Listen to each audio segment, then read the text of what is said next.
Здравейте, приятели! За вас днес ще направим лятна лютика. Необходими продукти: 3 глави лук, който съм нарязала предварително, опечени чушки около 1 кг, 3 домата, магданоз, сол и олио. Слагаме лука, слагаме сол,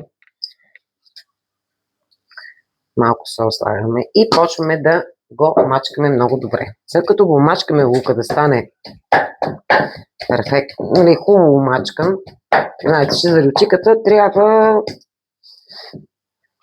едно време вашите баби, ако са и правили такива лютики, са най-вкусните, най-хубавите лютики. И така, мачкаме хубаво лука.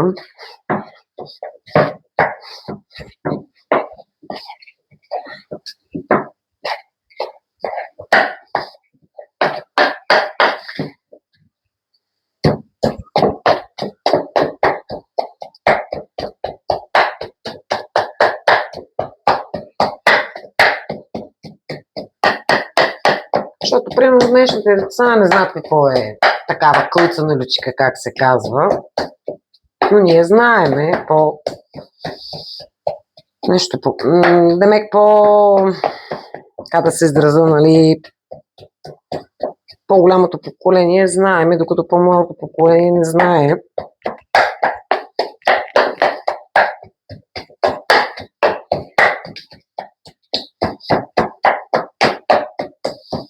Ето, такава форма трябва да изглежда лука. След това, което правим, чушките ги изчистваме хубаво.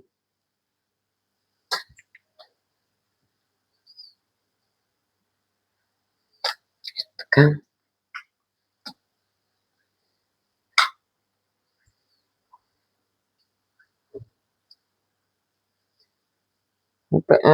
Опекла съм ги предварително и съм ги обелила. Така ги разделяме.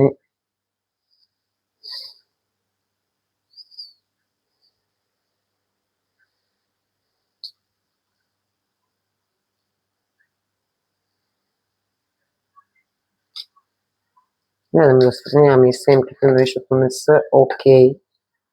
Но колкото можем, защото не може да се махнат напълно семките. Нарязваме ги на ситно. Така. Така да ви покажа. Нарязва се на ситно.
Малко прекалих, нали, с повече чушки да нарежем да стане по-бързо, но по-добре по-малко, отколкото както аз го правя малко по-бързо, което, нали, не е окей.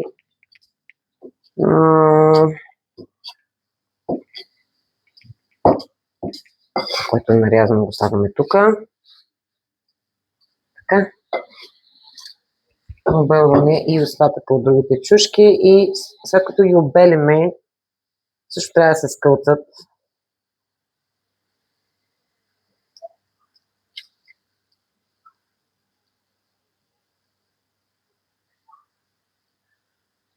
Така.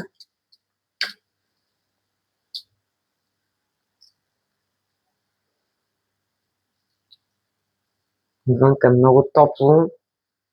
В момента на мен ми е много жега, но, драги приятели, мен ми е перфектно да ви покажа моята любима рецепта.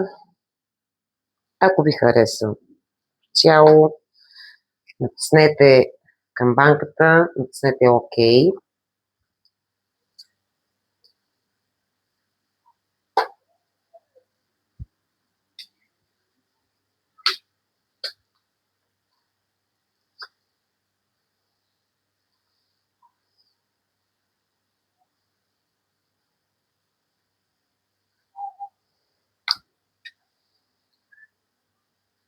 Но едно време моята баба, моят дядо много такива лютики са ни правили, докато ние с това сме израснали, и това сме се отгледали като цяло. Лютика, филийка с шарна сол и свинска мас, докато днешните деца просто те това, ако го сложиш, те няма да го едат, нали, и си мислят, че нали, не е здравословно. Но мога да кажа, че това е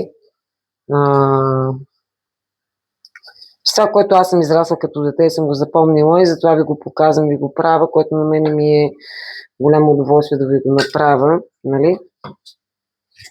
И пак така, режем чушките хубаво наситно. Сега, ситно. След това ще ги скълцаме хубаво.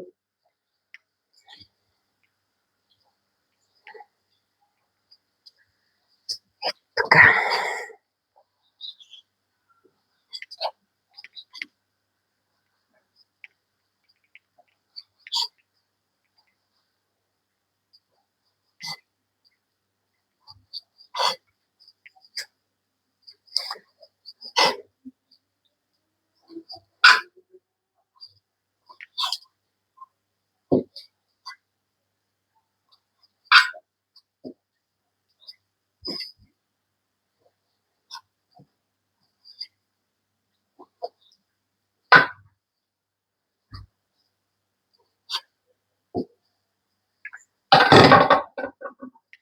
След което, като сме нарязали чушките на ситно, сега ще ги скълцаме.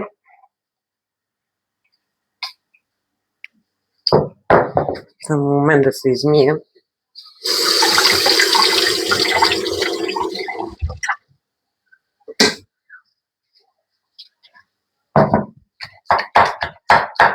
Ето така, ще ги скълцаме да са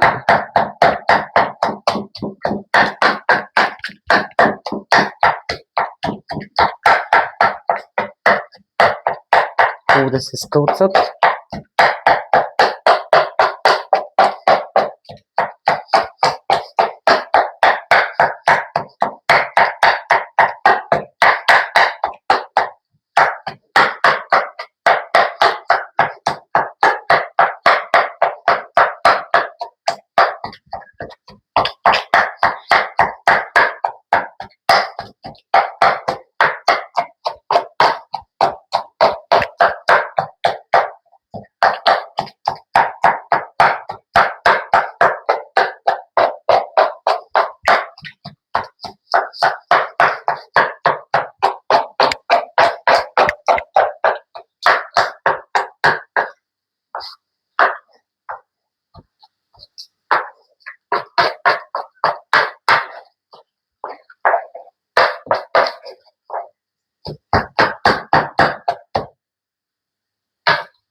Малко е трудничко, не е, нали, бързо да става.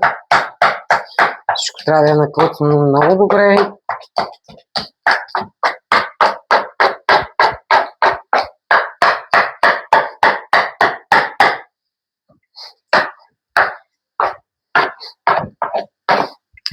Така.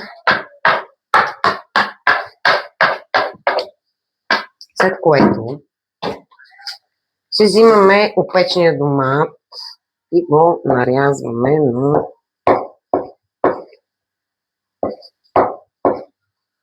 опечен, опелен. И го нарязваме и него също.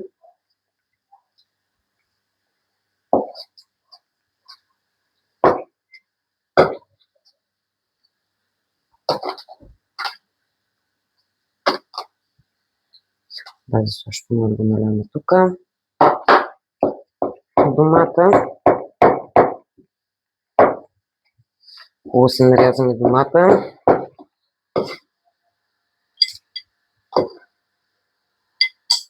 След което ми си добавяме сос от самите чушки. Това да се миеме.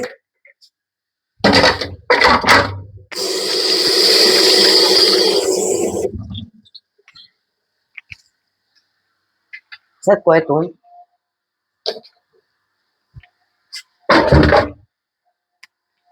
малко да си почистиме, защото домати, кълцане и се прави букук, който така. След това скълцваме наново домата.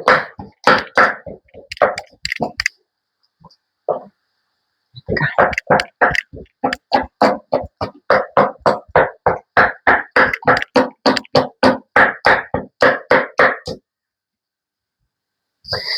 Малко се отцапах, но нормално е приготвеното. Човек да се изцапа, няма как да не се изцапа човек докато готви.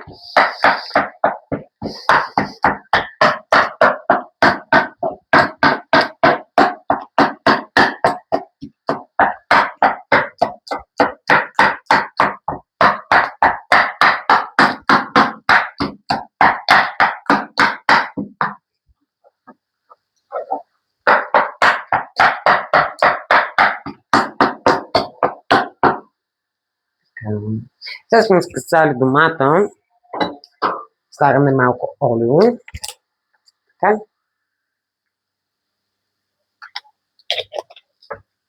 Слагаме магданоз. Предварително нарязан. Разбъркваме хубаво. И да видим как е на сол. Аз принцип обичам повече зеленка да има. Така хубаво я объркваме. И трябва да опитаме, нали, ако ни не е солена, можем да си я посолим.